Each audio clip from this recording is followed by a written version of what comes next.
4. You are not alone. There's something different about driving alone at night. The roads feel emptier. The silence feels louder. And sometimes you get the feeling that you're not really alone. I got that feeling tonight while driving home from a late shift. I was listening to music, singing along, and suddenly I heard a knock on my window. I rolled it down to see who was there. No one! And when I rolled it back up, the hair on my arms stood on end. I could feel eyes on me, watching me. I've never told anyone this before, but I'd been followed home by a black SUV for miles. I didn't realize it at first because I was focused on the road ahead, but after a while I started to notice the car in my rearview mirror. It was getting closer.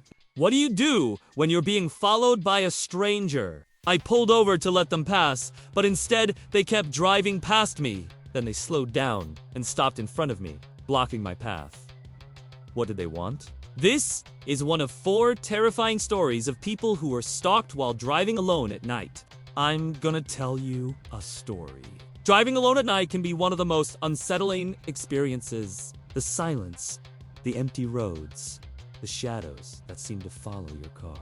Tonight, I'll be sharing 4 true stories of people who experienced horrifying things while driving alone at night. These stories are so scary, they might make you never want to drive alone at night ever again. In the first story, a man was driving home from a long trip. He stopped at a gas station for some fuel and to use the bathroom.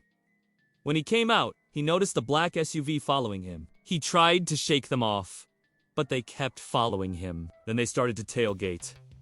He sped up, and they sped up. He slammed on the brakes, and they slammed on their brakes. That's when he noticed something terrifying. The SUV didn't have any license plates and the windows were tinted black. What do you do when you see a black SUV with no license plates and tinted windows following you home from a gas station? Let me know in the comments. Welcome to my channel. On this channel, we share with you the most scary, paranormal, and mysterious stories from all across the internet. Before we begin, make sure to subscribe and turn on notifications so that you don't miss any of our new videos. And before we start, here's a quick question. Are you scared of driving at night?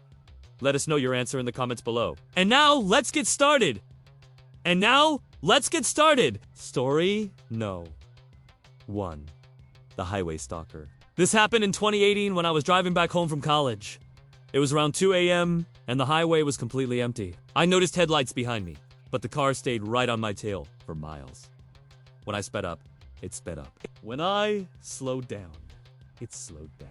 So, I pulled to the side to let it pass, but the car stopped too, just a few feet behind mine. My heart was racing. There was no way that I was getting out of that situation without crashing. I had a bad feeling about this, so I floored it and drove as fast as I could. That's when the car turned off its headlights and started following me in complete darkness. I knew if I stopped, something terrible would happen, and I didn't want to risk finding out what. That's when I called the police while driving and gave them my location. But the car kept following me, and after about 10 minutes, the car suddenly swerved into the woods and disappeared. I continued driving until I reached the next exit, which was about 10 minutes away from where the car had disappeared into the woods. Once I got off the highway, I looked over my shoulder to see if I could see the car following me, but I couldn't see anything in the darkness. I never found out who was following me or what they wanted, and I still can't help but wonder if they were trying to steal my car or worse, kidnap me. Every time I drive at night, I can't help but feel a sense of dread that I'll be followed and stalked by an unknown driver. This experience has left me with a deep sense of unease and caution whenever I am on the road in the dark, and it serves as a reminder of the unpredictability and potential dangers that may lurk in the shadows. Viewer discretion is advised for the next story. As I drove on the highway, I saw a woman in a white dress walking along the side of the road. She was beautiful, and I couldn't help but stare at her as she walked. Then I realized she was missing a head. Her headless body just kept walking and walking and walking. I tried to shake the image from my mind, but the more I tried, the more the image burned into my brain. Then I saw her again in the rearview mirror. She was now running down the highway behind my car, still without her head. I slammed on the brakes and turned to look at her, but she was gone. I checked the back seat, but there was no sign of her. I thought maybe she had climbed into the back seat while I wasn't looking, but there was no one there. I continued driving, but every time I stopped, I saw her in the rearview mirror running towards my car. I sped up, but she kept pace with me. And when I finally got home, she was still there, waiting for me. I parked the car and ran inside, but I could still hear her pounding on the hood of my car, screaming for me to let her in. I locked the doors and turned off the lights, but when I looked back at the window, there she was, her headless body pressing her face against the glass, begging me to open the door. I knew I had to do something, so I grabbed a baseball bat and went back to the front door. As I opened it, I saw her standing there, her head in her hands. She looked up at me and smiled. Then she spoke, her voice raspy and hollow. "Let me in," she whispered. "I need your help." I couldn't help but feel a sense of pity for her. I mean, how could I refuse a headless woman who was clearly in need of assistance? I opened the door, and she slowly entered, her eyes fixed on me the entire time. As she walked past me, I could feel her cold, decaying flesh on my skin, and I heard the sound of her bones grinding together. Once inside, she collapsed to the floor and looked up at me with pleading eyes. "Please," she whispered, "help me find my head."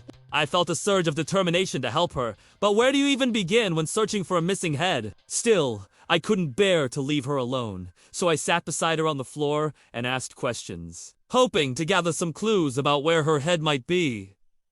"How did you lose your head?" I asked gently. "It doesn't matter," she replied, her voice fading in and out like a radio. "I just need to find it before sunrise, or I'll be trapped here forever." Just then, a loud crash came from outside, and we both turned to the window to see a black van speeding away. "That's them!" she exclaimed, her eyes flashing with anger. "They took my head, and they're going to pay!" With renewed determination, I helped her to her feet, and we went to the window to search for the van. We spotted it down the street, and I quickly dialed 911, reporting a stolen vehicle. As the police arrived, the headless woman and I shared a grateful look. Finally, she would be reunited with her head and brought peace. But then the unthinkable happened. As the officers approached the van, they found a second headless woman inside. And as they turned to question me, their eyes widened in shock. "We found another one," they said, their voices filled with urgency. "There's a third victim and she's still alive!" My blood ran cold as I realized the horrifying truth. The van had not contained the heads of these women.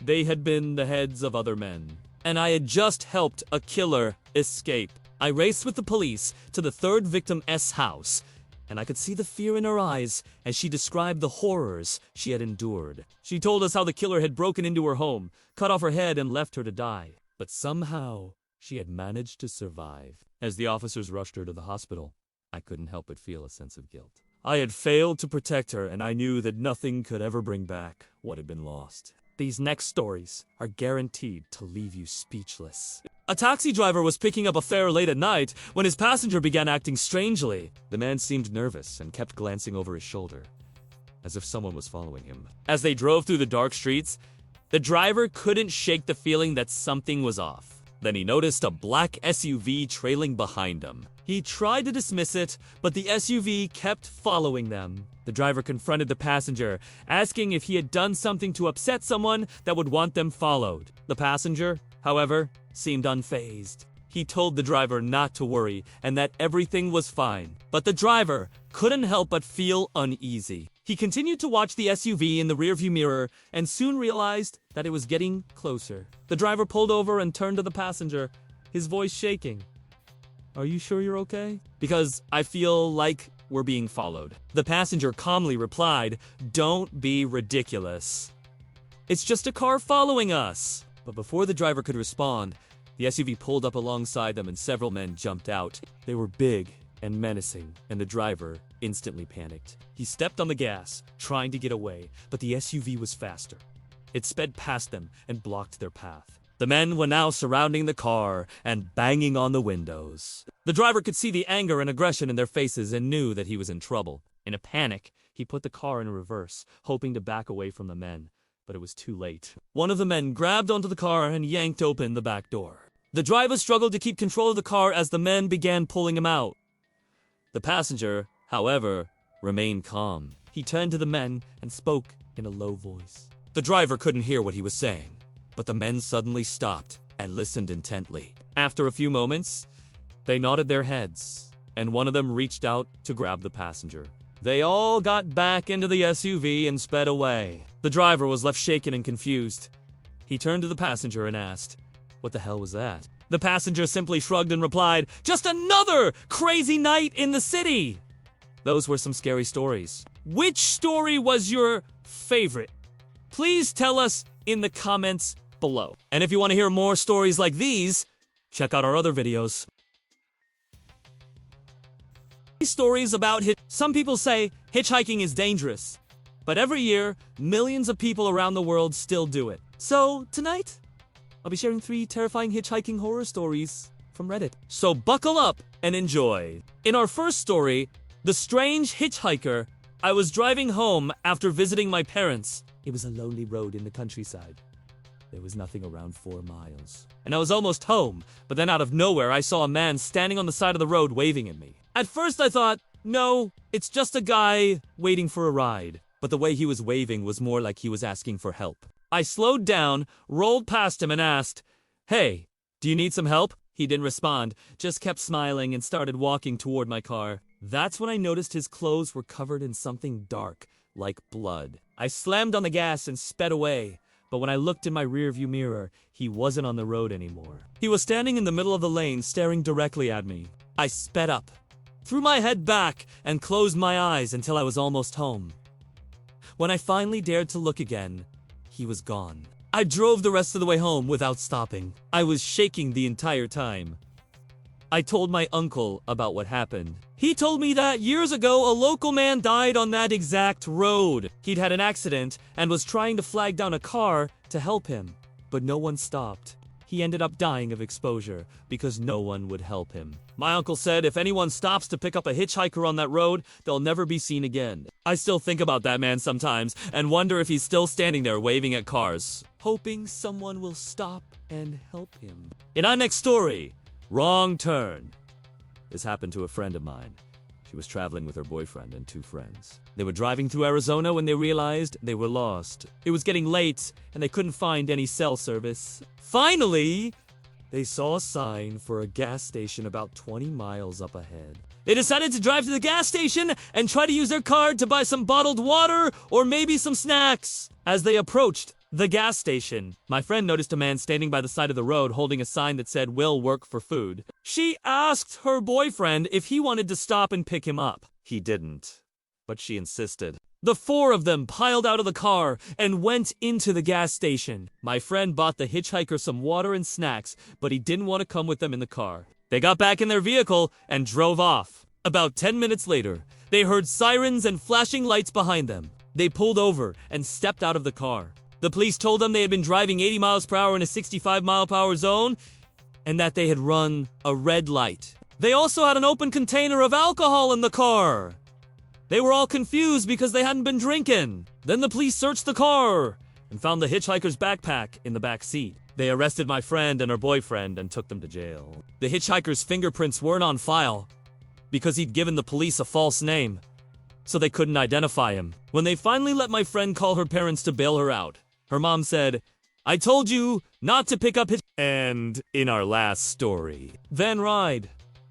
I used to travel a lot for work, and I often had to drive late at night through the desert alone. One time, I was driving home from Las Vegas to Los Angeles, and I had a long drive day, so I left early in the morning. By the time I reached Barstow, California, it was almost midnight, and I was exhausted. I was debating whether I should keep driving or find a hotel when I spotted a van on the side of the road. The driver was sitting outside the van, working on something under the hood. I stopped to see if he needed any help, but he told me he was fine and just needed to stretch his legs. He invited me to continue driving and meet up with him at the next exit. I agreed, and we switched cars. I drove for about 20 minutes before I realized something was wrong. The steering wheel felt loose, and I could turn it almost 90 degrees in either direction. I pulled over and called the number on the license plate, but it wasn't a working number. I tried to flag down some other drivers, but no one would stop.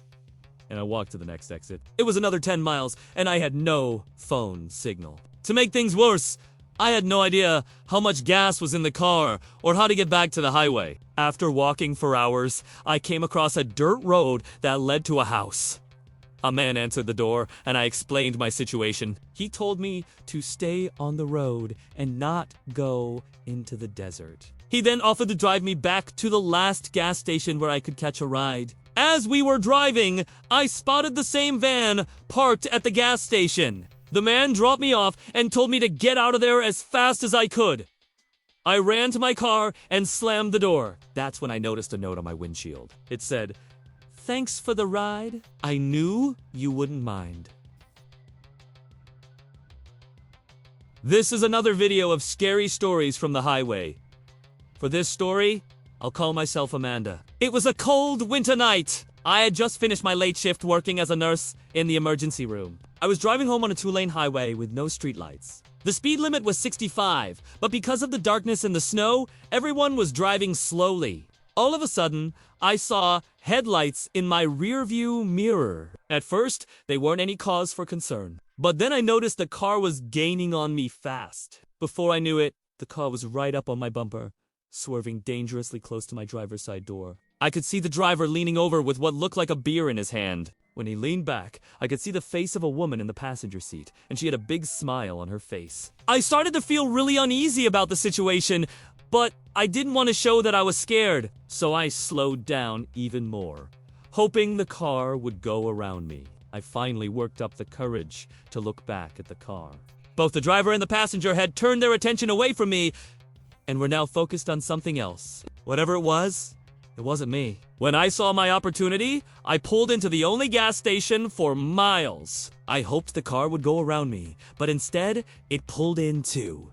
By now, I was really scared. I didn't get out of my car! I just sat there watching as the car parked in front of me. The windows of the car were so tinted black, I couldn't see inside. And after a minute or two, the engine turned off and all the lights turned off, leaving me in total darkness. I rolled down my window and asked the people inside, "Are you sure you're okay?" There was no response. A little while longer, and I heard shuffling in the car and the sound of what might have been a threat. Whoever was inside the car was saying, "Come on, let's go!" Still, I didn't move. I stayed in my car, not wanting to open the door. Finally, the car turned over and started moving away from me. I breathed a huge sigh of relief when it turned onto the highway going the opposite direction. I decided to wait a few minutes before getting back on the road myself. I figured if whoever was inside that car wanted to follow me, they would have done it by now. So I got back on the highway and tried to put that scary experience behind me. But within 10 minutes, I felt the same sickening feeling as those headlights appeared again in my rearview mirror. I started to panic. I tried slowing down, but it didn't help. No matter how slow I drove, the car was always right on my bumper. I tried switching lanes, but the car would switch lanes to stay in front of me. I started driving faster, but the car was faster still. I don't remember exactly what happened next, but at some point, I ended up on a road I recognized. It was a road that led to the nearest police station, and with every mile that passed, I felt myself relax a little more. When I finally arrived at the police station, I didn't stop.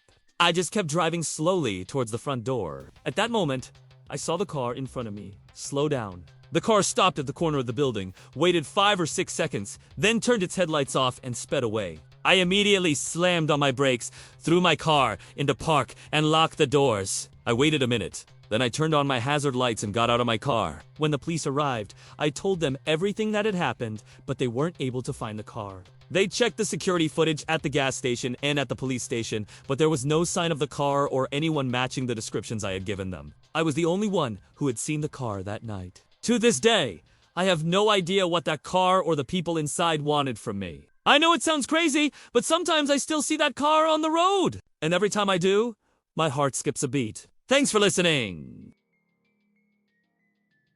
And today I will be reading from the Jaw Snow Mail subreddit, so let's jump into it. And just a quick reminder, if you like this story, please hit that like button. It really helps us out.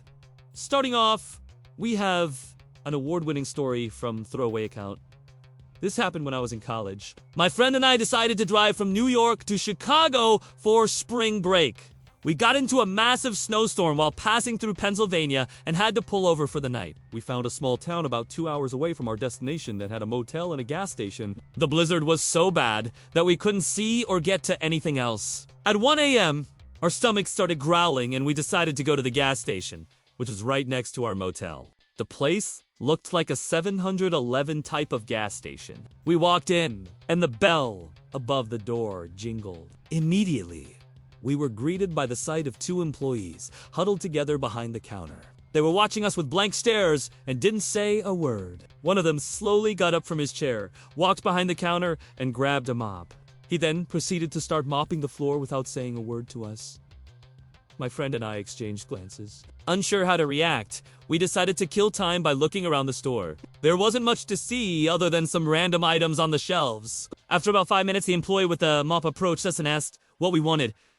Where are the bathrooms? Out? Back? He pointed to a door in the back of the store without taking his eyes off of us. We thanked him and went to use the washroom. While we were washing our hands, we heard the sound of a single cough, followed by silence. It was the most unsettling thing I've ever heard. We dried our hands, walked out, and decided to buy some snacks. The same employee was still mopping the floor. He hadn't said a word the entire time. We paid for our stuff and went outside. As soon as we stepped out into the fresh air, we heard the sound of a car pulling up. The headlights revealed a man who looked to be in his 60s. He had a thick beard and was wearing a dirty jacket. He looked at us, nodded his head, and walked into the gas station. The employee behind the counter greeted him warmly, and everything seemed normal. We thought maybe we had imagined the whole thing. We got back into our car and started driving towards our motel. It was then that we noticed the man sitting in the passenger seat. He wasn't there before. We slammed on the brakes and turned the car around. We wanted to confront the man, but as we got closer, he disappeared. We searched everywhere, but we couldn't find him. To this day, I don't know what that man wanted. Was he trying to steal our car? Was he planning to harm us? Or was he just a creepy homeless person? I may never know the truth, but one thing is for sure, that gas station will haunt my nightmares forever. Next up, we have another story from UX. This happened to me in North Dakota many years ago. My now ex-husband and I were driving across the country, and we ended up spending the night in this tiny town. We woke up early, got some coffee and gas, and decided to drive a little further that morning. We had been driving for hours with hardly any cell phone reception and barely any traffic. We came across a gas station and a restaurant. We pulled in because we both needed a break, and we were curious to see if they had internet so we could check our messages. When we walked into the gas station, we were the only customers there. The woman working there was nice enough, but she definitely seemed off. She waited on us, and we even bought some breakfast from the small selection they had. But all we wanted was to use their Wi-Fi. While we were eating, we noticed that all of the locals seemed to congregate around the checkout area. They would come in, talk to the clerk for a few minutes, and then leave. They also seemed very surprised that we were there. It was very odd. We decided to go use the restroom. The restaurant wasn't open yet, so we figured we'd have to go in the gas station. The bathroom was disgusting. Both stalls had garbage all over the floor and smeared on the walls. We tried not to think too much of it and just do our business and get out of there. When we washed our hands, we noticed that the water wasn't running and the soap dispenser was empty. We walked out to see all of the locals staring at us again. They were whispering amongst themselves, and I distinctly heard one of them say, "Well, I guess they finally showed up." What? Showed up where? I had no idea. My husband and I decided to leave. We gathered our things and headed to the car. All of the locals were now gathered around their cars, staring at us. It was extremely uncomfortable. I was getting very frightened. We got in the car and locked the doors. My husband started the car and we pulled out into the parking lot. One of the people yelled out, "Don't come back!" I don't know what was going on in that town, but we decided to drive until we found another gas station. We made it about 2 miles down the road before we saw a cop car behind us. It was the weirdest thing. Yeah, that was definitely weird. And that was just our strange encounter at a gas station. If you liked this story, please leave a like and subscribe for more content. This one goes out to all my subscribers who sent me their stories this week. Thank you so much for your submissions. I really appreciate it. And if you have your own story that you'd like to share, you can send it to me through the email provided below. Also, I just wanted to say thank you to everyone who's been subscribing. The support has been amazing. And if you're not subscribed, what are you waiting for? Click the button! It really helps me out. Now, I'm gonna read this one more time. For the people who joined us late, driving alone at night can be terrifying. You'll never know if the car behind you is just another driver or someone with darker intentions. And if you have your own true scary story that you'd like to share, you can send it to me through the email provided below. Thank you for watching, and stay safe on the roads.